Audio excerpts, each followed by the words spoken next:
following is a Comfortably Zoned Radio Network production.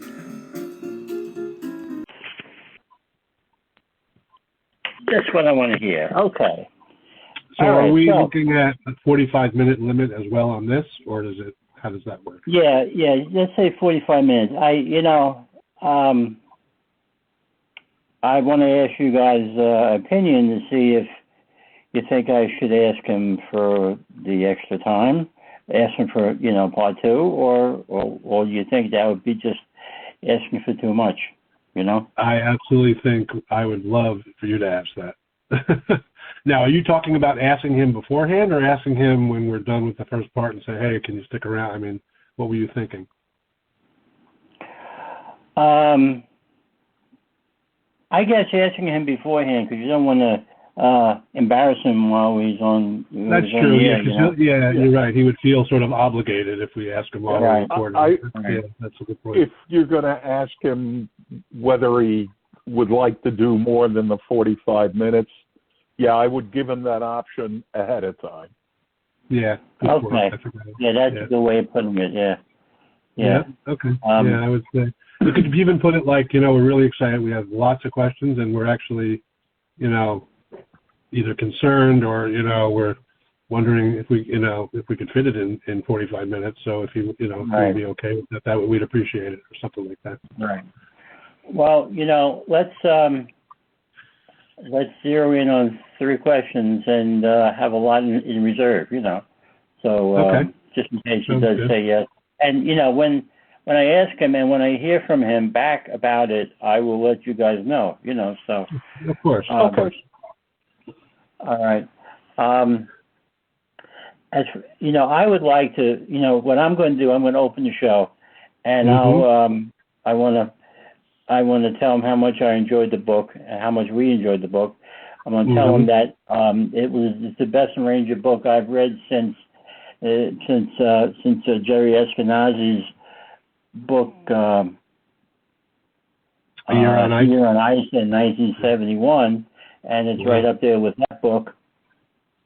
And I would thank him for mentioning my book in his book. Absolutely.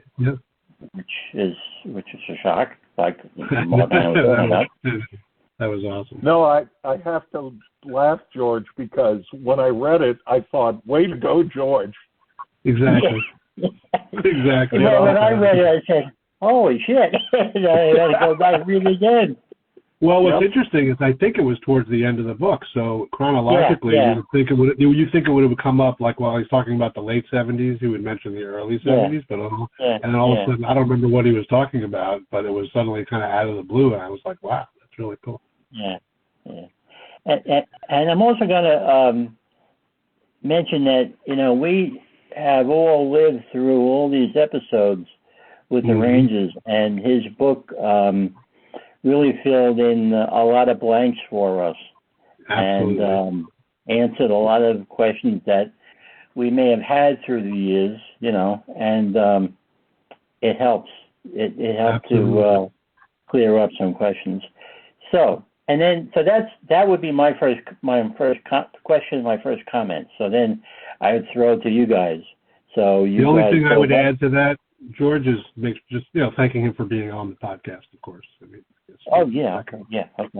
okay. All right. So what's on your minds? Go ahead, Rich, if you want to start. All right. So one question I have is, and I'll preface it for the 3 of us, since he mentions in the book that, he started out as a fan, and then it seems his interest waned during his teenage years, like a lot of us happens to us. How difficult was the transition going from being a fan/casual fan to covering the Rangers and having to report on the team in an unbiased manner? That's good. That's a good question. That's a very good question. I always wonder about that, because the announcers get those same questions, right? I mean, how do you announce without being a homer? And I always think, who cares? We're Ranger fans. I want you to be a homer. My feeling is, I don't want you to be. In fact, if you think about it, most of the knocks that Sam and Joe get sometimes is that they're too unbiased. I read that like you're siding with Crosby too much or whatever. It's I would rather have, you don't want to be like maniacally, we do no wrong kind of thing, but I think, you know what I mean? Along those lines, Mark, how many other broadcasts do you get to watch or have you watched over the years other than the Ranger broadcast? Right, that's true. Good point. Okay. So to begin with, living in New England for all these years, and I mean in the Boston market, we used to get, obviously, the Boston broadcasts, which used to come in on TV 38 on cable TV in northern Jersey as well. Right. In the old days, you had Fred Cusick and Johnny Pearson. Right. And Fred Cusick was an awesome play-by-play guy, and he really wasn't a homer. Johnny Pearson was a little more of a homer, but not too bad. And when Johnny Pearson retired and Derek Sanderson took over, he was pretty good. Absolutely. And living up here in New Hampshire, I also got the Whaler broadcasts when they were still in Hartford, Rick Peckham and Jerry Cheevers, and they were pretty even-handed. But today, some of the broadcasts are brutally just homers. Yeah.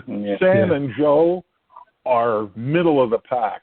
The worst of the worst has to be Jack Edwards. Right, exactly. For Boston. I can't even listen to him anymore.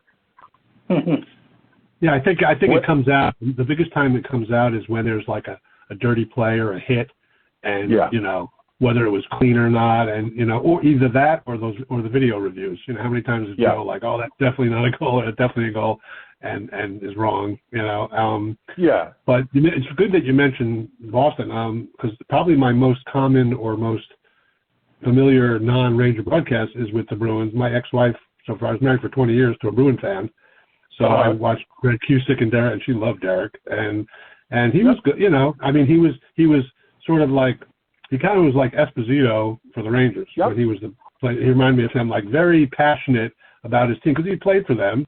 So he, Absolutely. so you it's like JD, right? I mean, JD always was bleed blue, and you would expect that, but like you said, you want to.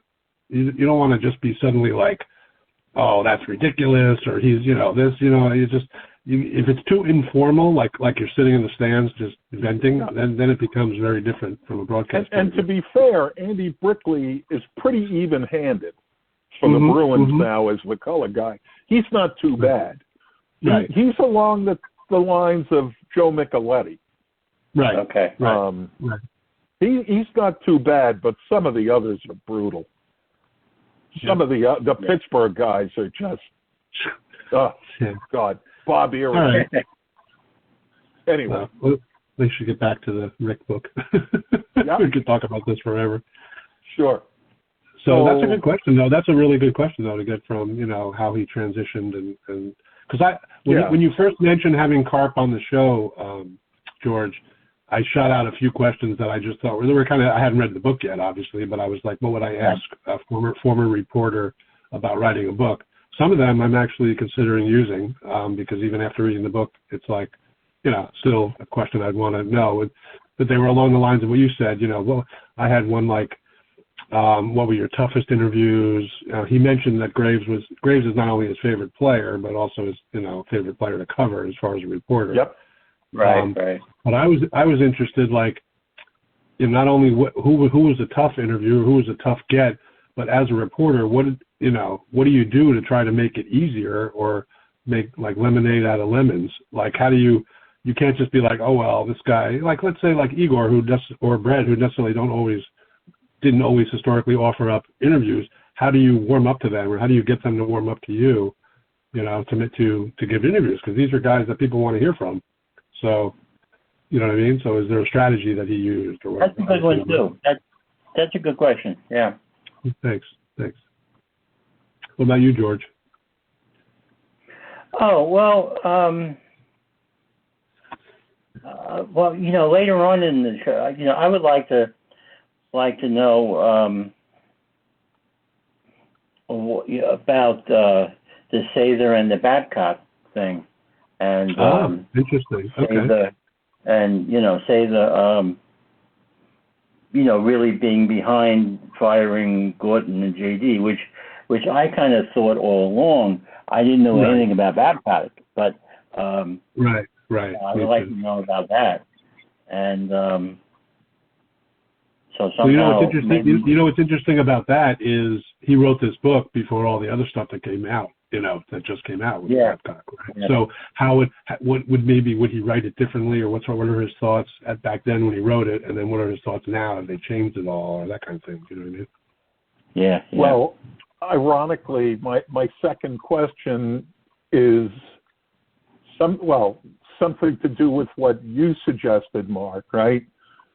When Clark first started covering the team, it seems it was possible to develop a relationship with the players that you covered because you had much greater access.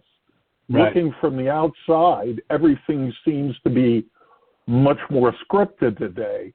So how has that complicated the job of covering the team? That's a good question. And if you think about it, towards the end, that's pretty much why he retired, right? Because he didn't like the lack of access. He didn't like he couldn't get. So that's a great question, actually. Yeah. I like this. And this is good because, I have so many questions, of course, about the games and the plays and the things that we remember, but I like that we're all kind of focusing on sort of more personal to what Carp or a reporter. Do you know what I mean? This is cool. Like, my next question was about, I had no idea that Matteau suffered from depression after scoring that goal. Of all the things I read in that book, that was the most like, wow, I would never, have guessed that. And so it's sort of like a two-part question, like, was he surprised? That must have surprised him to hear him talk about that. And like, do you feel, how do you get a player to be so upfront about something so personal? And did Matteau have trouble with him publishing that? You know what I mean? Like, some players be like, I'm going to tell you off the record, but I don't want you to put that in print. Did that ever happen? Well, I have to say, I heard the interview that Matteau did with Tom Laidlaw on his Full Change podcast that I've sent you guys some of the links to. And Matteau openly talked about the problem. Okay. In his interview with Tommy Laidlaw. And, because Matteau and Laidlaw do so many public appearances for the Rangers, they've become pretty good friends over the years, it seems. Yep. In fact, Laidlaw's even said that, this is a guy I didn't know from Adam in the beginning. Right. And he said, there are a lot of those guys from the 94 team that I've become close with over the years. Sure. Even though we were rooting for them back then, he said, I've become close with them just from doing all these public appearances. Yeah. And, Greshner too, because Greshner apparently, right. Gresh was at the game the other night for military appreciation.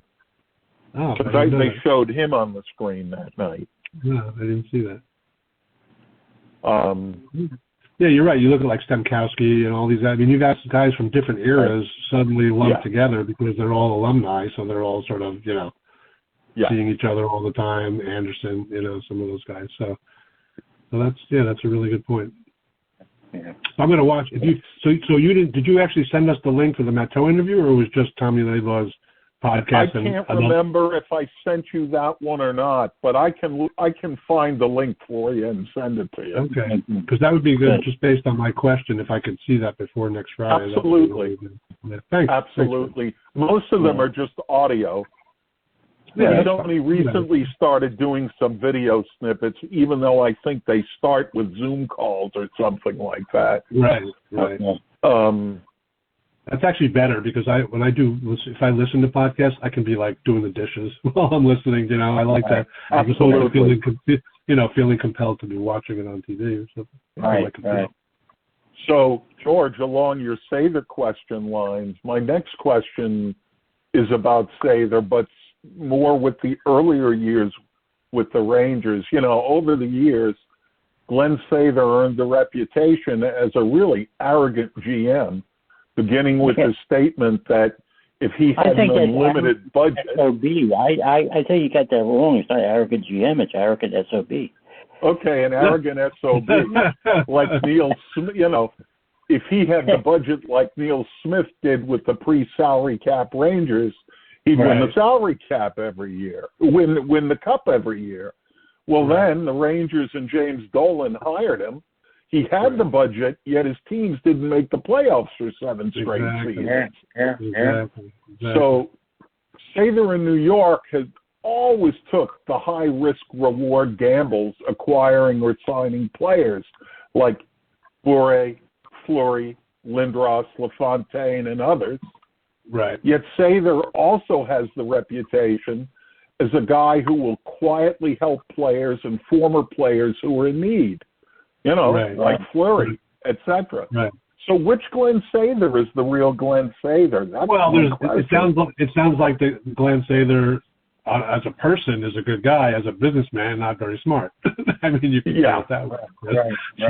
But yet, look what he built. You can't ignore he built a team from scratch in Edmonton that was just phenomenal. I mean, it's more mind-boggling to go from that to what a complete 180 in New York. I would suggest to you that the team that was built in Edmonton had more to do with the downfall of the WHA than any genius Glenn Sather had as a GM. Yeah. Because he inherited Mark Messier and Gretzky from the Indianapolis Racers. Right. Isn't that like when people say, "Oh, Neil Smith just benefited from the Oilers because Sather was trying to offload all those players, so he just scooped them up because he had the money to do that," without giving Smith any credit for doing that. I mean, it almost sounds like that. I mean, I'm not saying it is the same, but how would you defend that? Like, how would you say it's different than that? How would I say it's different than that? I would say they're taking advantage of the situation. They were both taking advantage of the situation that was presented to them. Mm-hmm. But Sather got a lot of those players basically for nothing. Right. Yeah, right. Sather didn't have any pressure on him too in Edmonton. No. I mean, Sather. Well, that's true. Good point, George. And with the Rangers, Smith had 54 years of pressure. That's true. Yep, on good him, point. and so and he threw everything into that 1994 team, and if they lost, if they didn't come through, he was screwed. I mean, the team was screwed. He was screwed. Something to remember about that team, and Rick mentions it in his book. Yeah. Yes. Smith traded away a ton of assets, right, to get those players, but he accumulated most of those assets either through trades he initiated or through the draft. Right. Yeah. Exactly. Tony Amonte, Doug Waite. Yeah. Yeah. Yes, he inherited Leach when he got to the team, but still. Right. And Richter too. I think didn't Craig Patrick draft Richter also? I believe so. Yeah. So you had that, but he got Graves. Go ahead, sorry. But he got Graves, and Cart mentions it in the book. He got Graves because he was involved in drafting Graves in Detroit. That's right, exactly. So he knew what this guy was in terms of character, in terms of grit, and so on. But think about it. If Graves, he made $500,000 he got signed for. That threw me. Blew me away. That's the guys that we just signed over the summer were all $800,000 signings. That's what I was like. Man, what a difference. But the thing is, he was signing. You're right, a character guy. But did you think Smith, when he signed him, was going to get a 50-goal scorer? I mean, if Graves went through his career as a 20-25 goal scorer every year, would he be? He probably wouldn't be as revered, I think, as he ended up. You have to remember, one big difference was when he got to New York, he played with Messier instead of playing on a third line. Oh, that's a good point. The kid line. Yeah. Yeah. Okay. Yeah, that's right. That's right. And a corollary to my question about Sather, my other question is, what the heck does Jim Dolan see in Sather? I know. I don't know. Other than two egomaniacs kissing one another's behinds, He probably maybe he just likes his, like you said, that whole brash. There's similar personalities, like they're just can do no wrong kind of feeling. Like you bond on that, and they're like, oh, whatever you want. And plus, he doesn't really know a lot about hockey, so he's just deferring to a guy who sounds like he knows a lot about hockey. I mean, I don't know. God knows. Well, Jim Dolan thinks he knows a lot about basketball. That sure as hell hadn't helped the Knicks. I know, and Karp mentioned that. Thank God, he doesn't get involved as much. Really? Until he fired JD and Gordon. I mean, I never really heard about Dolan much with the Rangers. It was like that was the first time he really got like hands-on doing something about it. Right. So. And I guess, and one other question I have, and then I'll shut up, is give you guys a chance. I probably first read one of Karp's articles about the Rangers during the '79 Stanley Cup playoffs while I was still living in Rochester, New York, and finishing college. Both local newspapers, and I mentioned them, the Democrat and Chronicle and Times Union, were Gannett papers. And they started, once the Rangers finished off the Islanders or were beating the Islanders, the local papers started picking up the stories of the Rangers' playoff run. And we got the Gannett articles from the New York area, which I assume was Karp. So I want to ask, if we get the chance, what do you remember most about that playoff run? Right.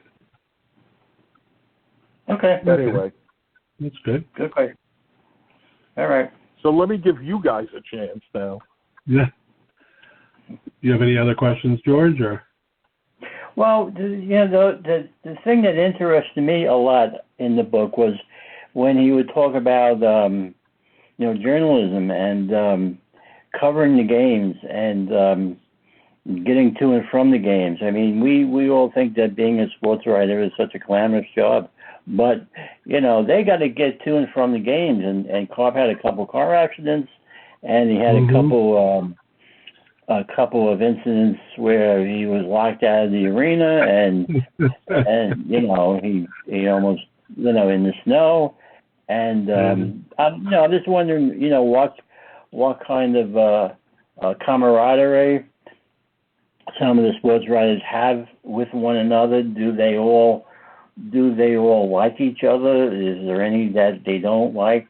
Not that he would tell us. He's not going to tell us he doesn't like Larry Brooks or something. But he did kind of allude to the fact that there's the beat writers, and then when it gets to be like the Cup Finals and all these other reporters show up from out of nowhere just for that moment. That's kind of annoying. He did mention that, like, get off my turf. Yeah. But, I'd like to ask him some questions about that. That's a really good question. That's good, George. Especially you being a writer. That's a really good question. I don't know if he does talk about Vince Macagliano in the book. Oh, really? I don't remember that. Does he? Or is that something that I heard Vince Macagliano talk about? I don't know. I don't remember Vince. I would remember that. I don't remember it. No. Because I love Vince. I don't think he would mention it. Because Vince, it must have been some interview that Vince Macagliano did. He said that Karp treated him really well when he first came on the beat, and effectively replaced Karp when the Journal News decided, maybe we should cover this after all. Right. Yeah, that makes more sense. That new cat, whatever Vince's podcast is, it might be on that New City or whatever it's called. And the other thing is that it's obvious that Karp and Colin Stevenson are good buddies. Right. Because when Colin Stevenson reports from the practice rink, he always adds a good morning to Karp on it. Yeah. Oh, yeah, that's right. Yeah. That's a good. I kind of had something similar about, like, how is it different writing? He's written, this is what, his third book, I think he said, right? Dragon Slayer and 33rd Street. So how is it different writing a book? Because there were times when I was reading it, it felt like an athletic article. You know, they were like, just had that way about it. But how is it different writing a book than writing a column or an article? I mean, you've got, you could say, is it just did he take a bunch of columns and articles and kind of morph them together? Did he start from scratch and just kind of, refer to those things he'd already written? Or, I don't know. I was just wondering about that. Yeah.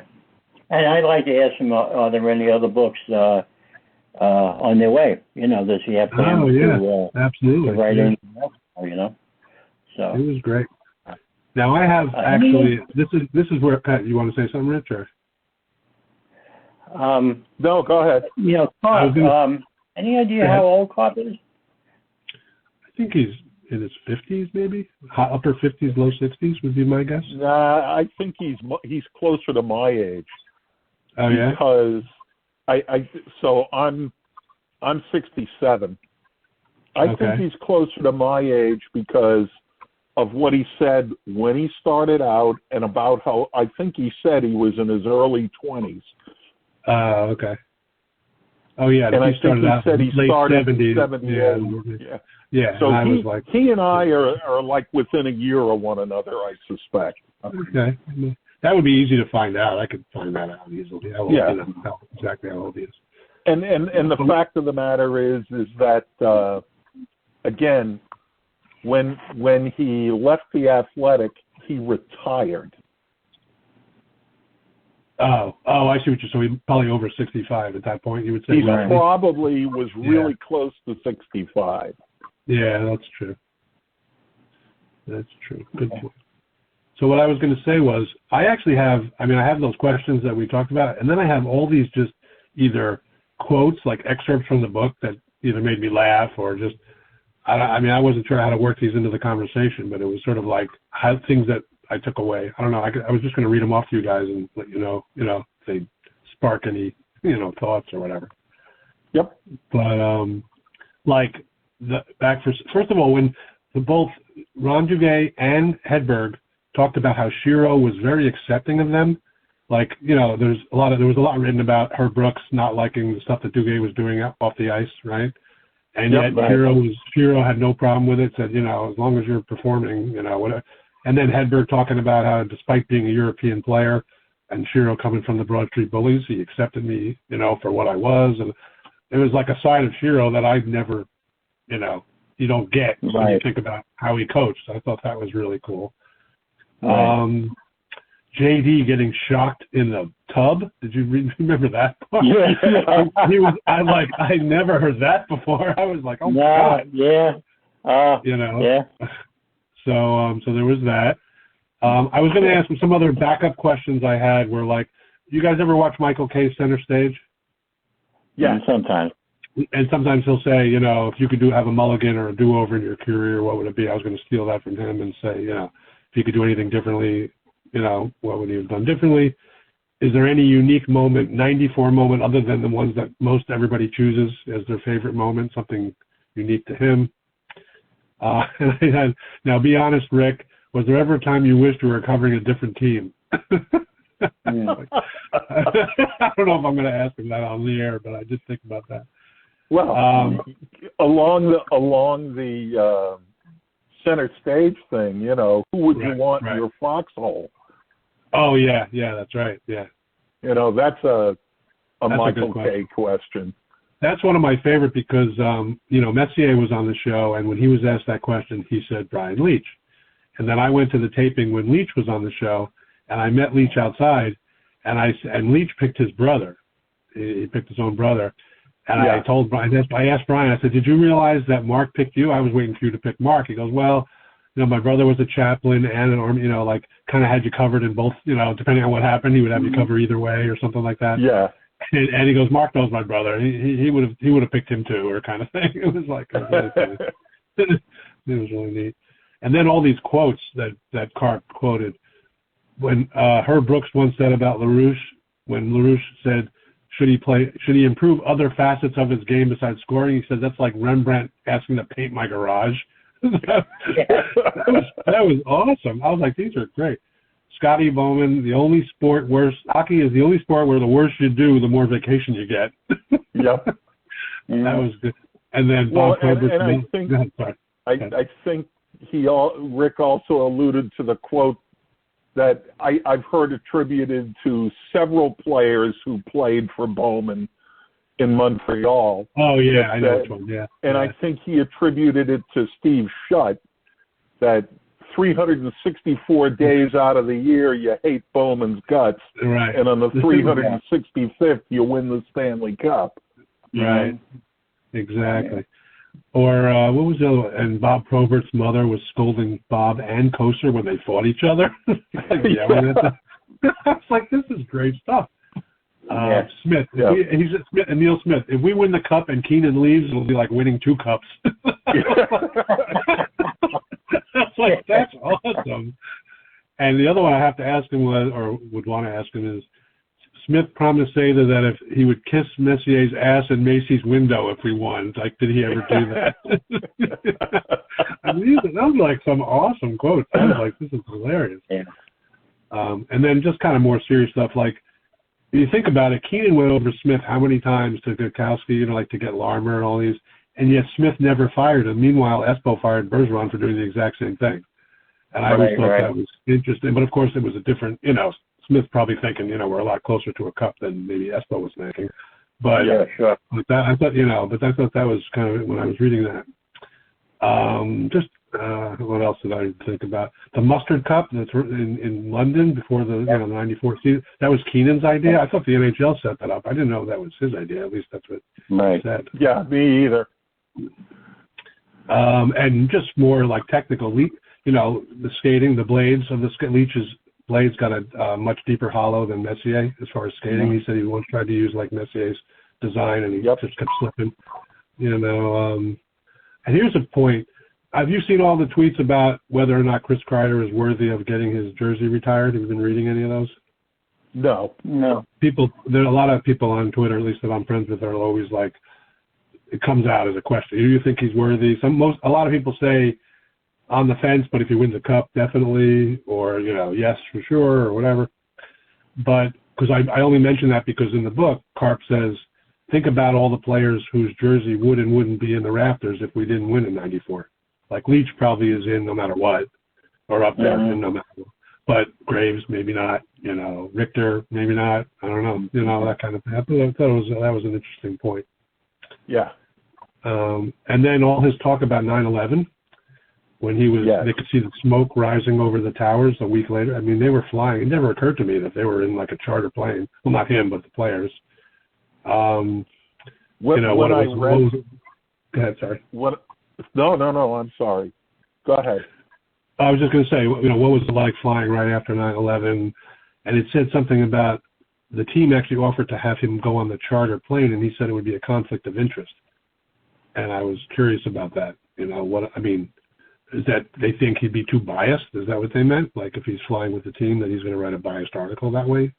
I don't know what he meant. I wasn't sure about that. Well, I think that's how he didn't want anybody accuse him of being biased. Oh, thank you. Yeah, that makes more sense. Yeah, because there was a time where the reporters did fly with the teams. Exactly. Oh, yeah. Exactly. And I finished Karp's book, and I'm about halfway through Kenny Albert's book. Right. And while that's a much harder read just because of his writing style, there are a lot of interesting tidbits in that, and some of them are about how the broadcasters travel with the team. Mm-hmm. And despite traveling with the team, the need for them to be as objective as possible on the air. Yeah, when you say that, I think about, JD flew with the guys all the time because he was always talking about sitting next to whoever, during games when he would mention it. I was like, that's true. I never even thought about that until just now. But there was a time that reporters flew with the teams. No question. Yeah, that makes sense. Do you know who Al Strachan is? I'm pretty sure George does. Who? Al Strachan? Oh, yeah. Okay. No, so Strachan used to write for both in Montreal and in Toronto at one time. Yeah, and he used to appear on Hockey Night in Canada. They used to do a segment between the second and third period called Satellite Hot Stove. Okay. You know, the Canadian tradition of discussing your favorite hockey team over the wood stove in the dead of winter when they weren't playing. And Strack wrote a book a few years ago titled Hot Stove about his time on Hockey Night in Canada and all the people that he used to appear with. And when they were on the air, he and Mike Milbury, who was on quite often, were constantly at one another's throats. Right. And Strack always used to put digs in, but it turns out off the air, they're close friends. Oh. So, you know. Interesting. But he was talking about the fact that he had a very close relationship with Gretzky. The kind of relationship you only get from traveling with the teams. Right. Yeah, yeah. Well, that goes back to when I was talking about, Matt Toad being so open. There's that one part where Brad talks about, oh, you're my friend, like I'll, I can trust you with, off the record. Like how do you manage the fine line between players, just hanging out with them and being a friend, and then, at any point, like if you were to suddenly write something, they'd be like, well, wait a second, we were just having beers. We weren't, you weren't interviewing me. I suspect it used to be a lot fuzzier way back when the players tended to go out for beers after practice and so on and so forth, because the writers went right along with them. Exactly. Yeah. And I think that's good. I would, because to me, half of this book, if you didn't do that, you wouldn't have all these nuggets that are interesting to read about. Exactly. Like some of the other things I wrote down was Kevin Lowe singing "Time Is on Your Side" in the locker room shower. I mean, I was just trying to picture that. This stuff is it's great stuff. And I never knew Messier and Nemchinov were really close. I mean, that's not something you ever really hear about. No. So that was cool. What else did I? And you were talking about getting to and from games, George. The part where he talked about he used to fake call it for a tow truck just to torture the company. And did that for a while. I'm like, that's just amazing that he just kept doing that. It's pretty funny. And JT Miller, crediting Vigneault for calling him out in public and making him a better player. I mean, I don't remember reading that anywhere. There was just a lot of stuff that, there was certainly a lot of stuff that I was like, either I remember hearing about from Karp himself or on TV or whatever.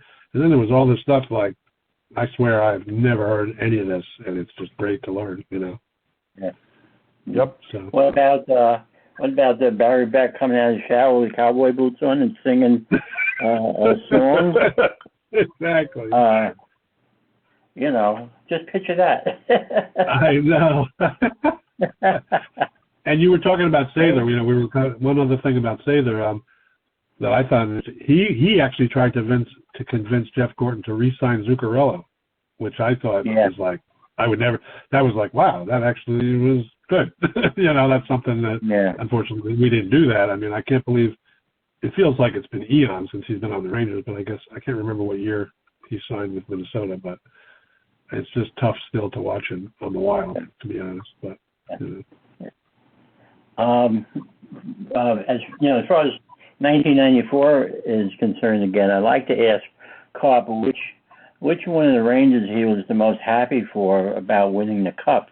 He mentioned Jay Wells in the book. Jay Wells, yeah. Oh, I like that. And, you have to figure that guys that probably thought they would never win a Cup, and it was, some, like, Joey Kosa, Nick Kyprios, guys like that who, Glenn Healy, guys who probably, never thought they would get that far in their careers. Right, like right place, right time, just happened to be there or whatever. Yeah. But also not just players too. I mean, like him and reporters who covered the team, all the, Marv Albert and Howie Rose probably were at the point where they thought this is just never going to happen. I mean, I'm sure he had a lot of colleagues or other media people who were just almost like as relieved and excited as the players were. Yeah. And you got anything else? The only other thing that struck me was when he talked about the early technology he used to use, back when there was like fax machines and whatever else, to get the stories in on time. You'd call the stories in over the phone. He mentioned he used a Radio Shack TRS-80. Did any of you guys have one of those? I had one of those. I was dying when I read that. I was like, oh, that was my first computer. My father bought me a Radio Shack computer, and I learned BASIC on it, like how to program on that. I was like, so I could just picture these guys trying to type up, last-minute articles on that thing. When I was doing the sports stat, and I had a press pass for the Rangers back then from '88 to '93, they had laptops back then. That's a little before my time, but I would watch the guys all sitting. They all sit, almost like separately, and had the laptops. Well, they used to have, before there were laptops, they used to have those word processors, right? They were like my ex had, it was a brother word processor where it was like having a laptop that only had Microsoft Word. It'd be like, that's it. So they, and you just reminded me of something when you said that.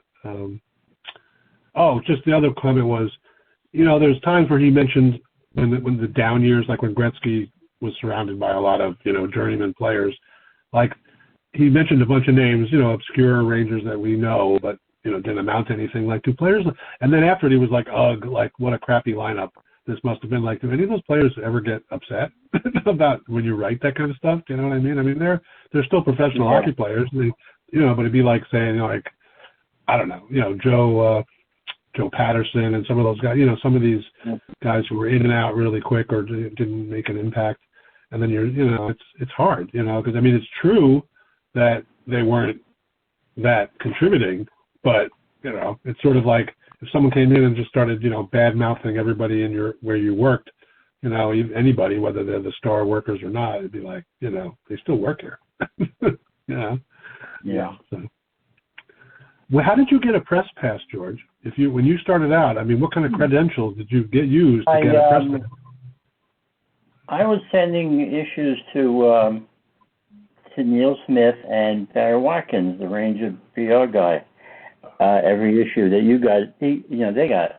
And in fact, the one year Neil Smith showed up at the amateur draft with a dark shirt on and a white tie, and I wrote that he looked like Nathan Detroit from Guys and Dolls, and and Barry Watkins called me up the next day and said, don't send Neil any more copies. He didn't like that at all. Wow. I kept sending them anyway. But then one day I put my big boy pants on and I asked Barry if I could have a press pass, and he said He said and he gave me great advice. He said it never hurts to ask. So wait, did you ask him? Did you ask him after the Neil Smith incident? Yeah, because that came pretty early. That came pretty early. That's pretty good. Good for you. Wow. And right before I don't know if John Halligan was still working for the Rangers back then, or when he was in the NHL, but I used to send him copies too. And once in a while, I used to have a trivia contest in it, and he would answer all my questions and send it back to me. So. That's great. It was pretty cool. It was a great experience for me, and I had a Cosby ad on the back page, and it was really cool. I really enjoyed it. But then after 5 years, I started getting twitch in my shoulders when I go over the keyboard, and because I did basically everything for the 5 years. So.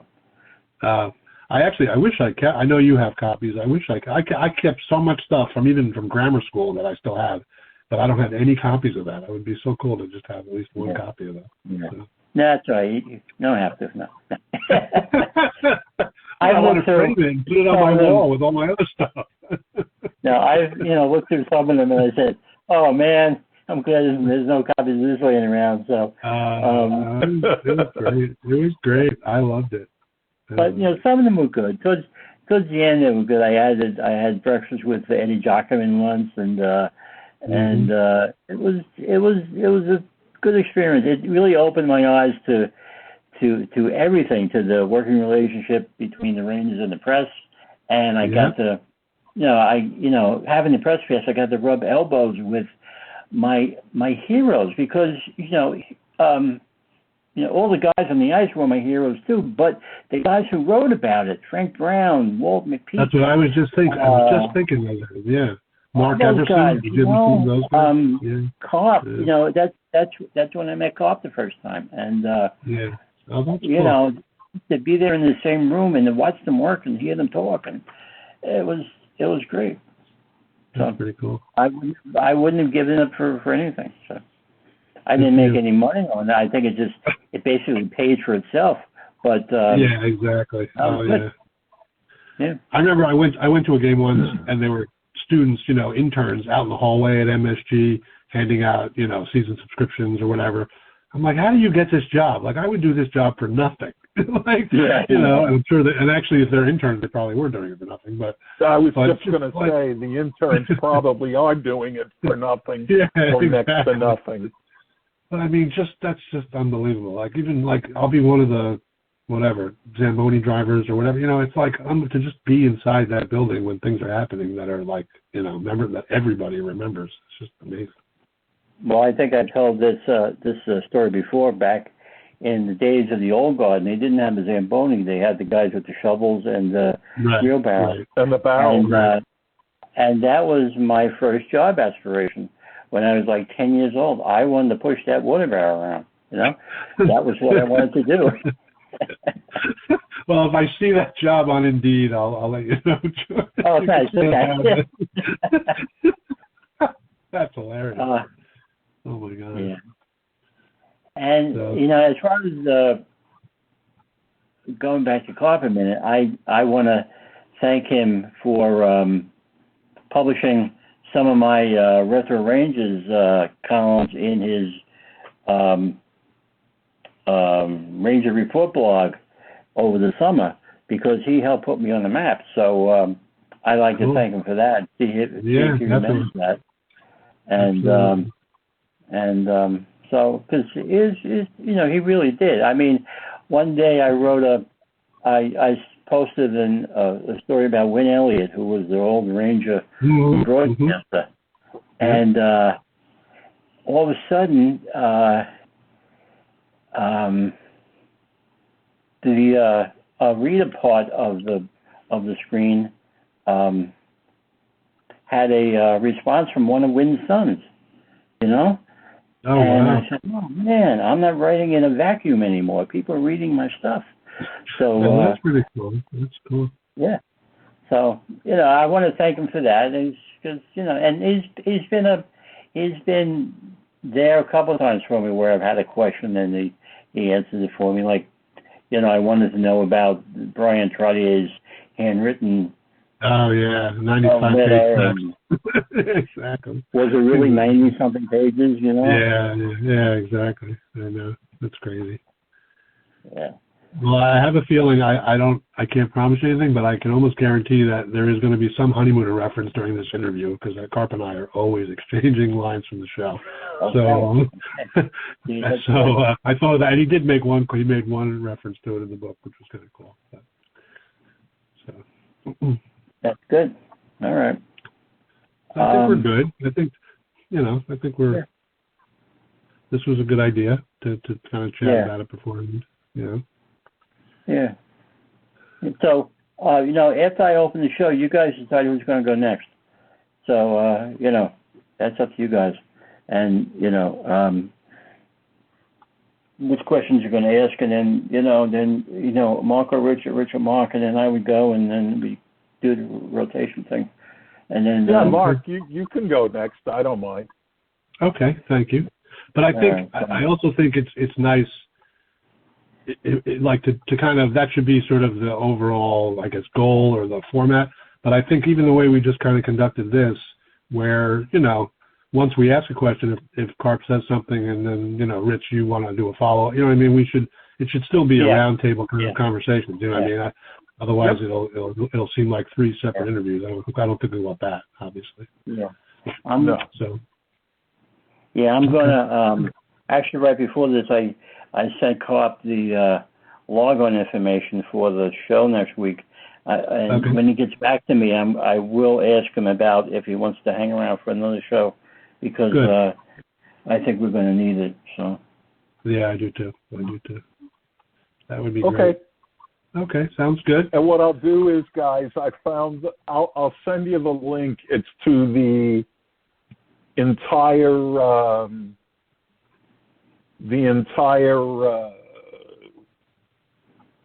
what's the word I'm looking at? Library of Tom Laidlaw's Full Change podcast. Oh, that's fine. I can just find Matteau's under there somewhere. Matteau's was episode 11. Oh, okay, good. Okay. Because I just one more looked thing it up. Before we go. There are times in the book where Mark Messier comes off like a schmuck. Not wanting to shake hands with Roger Nielsen when he was down in Florida. Yeah. Taking Wayne Mackey's number 11 jersey. Yeah, I had that as a question, but I didn't want to bring it up. I was like, So So you're right, George. Did you want to talk about that, or you were just mentioning it? Yeah, I don't know. What do you think? I know that I don't think. I think if we think of our audience, we're a Retro Rangers podcast, and the man is pretty much, he's not infallible, but he's pretty revered in this part. And I know how Vancouver feels about him. It's pretty obvious, and it was obviously a clue. Oh, yeah. So I mean, we have so many other things that are either, I guess I wouldn't necessarily bring it up unless we were really scratching. We had all this extra time. There's nothing wrong with sort of keeping Mark as this sort of, Messiah icon thing, you know what I mean? But I remember when he did. I do remember when we specifically didn't mention Nielsen when he accepted the Hart Trophy. I definitely remember that.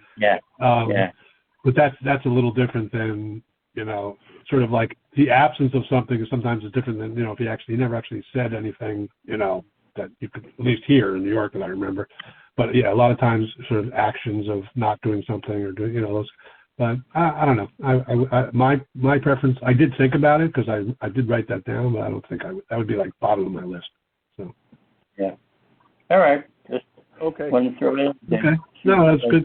Good question. Good question. Yeah. All right. Everybody settled now? Yeah, we're all good. This will be great. I'm looking for a real guest.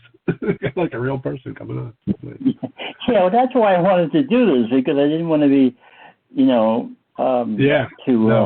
mimic the honeymoons, be going humna humna humna while we're. Exactly.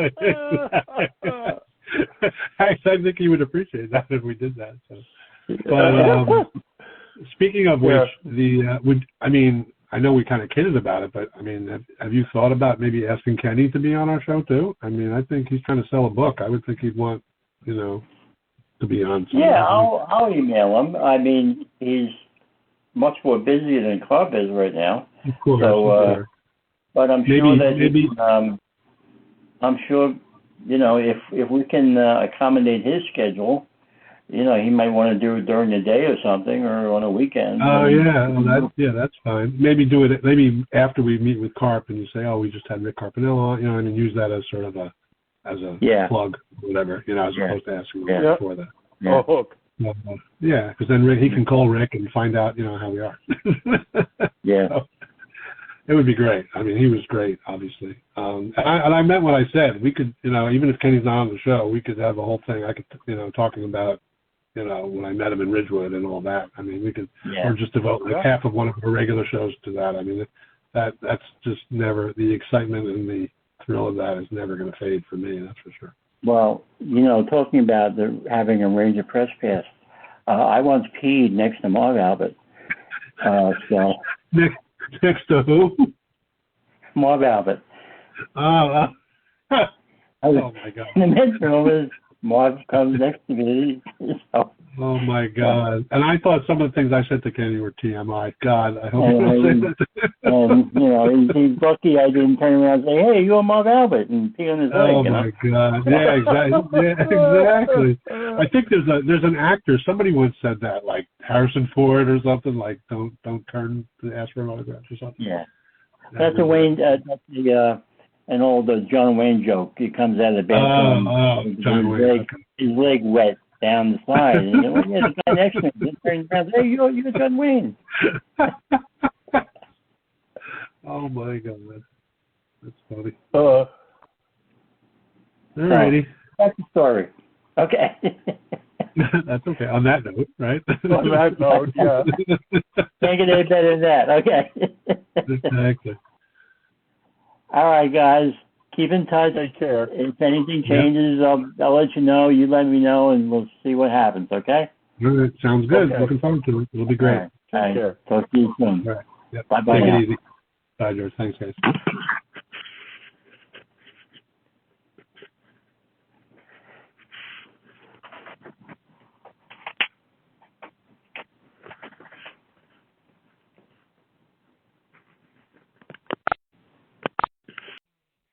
The proceeding has been a Comfortably Zoned network production.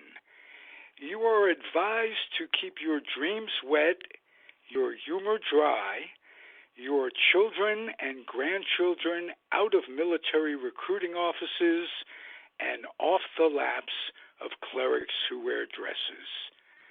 Thank you for listening, everyone. Happy trails.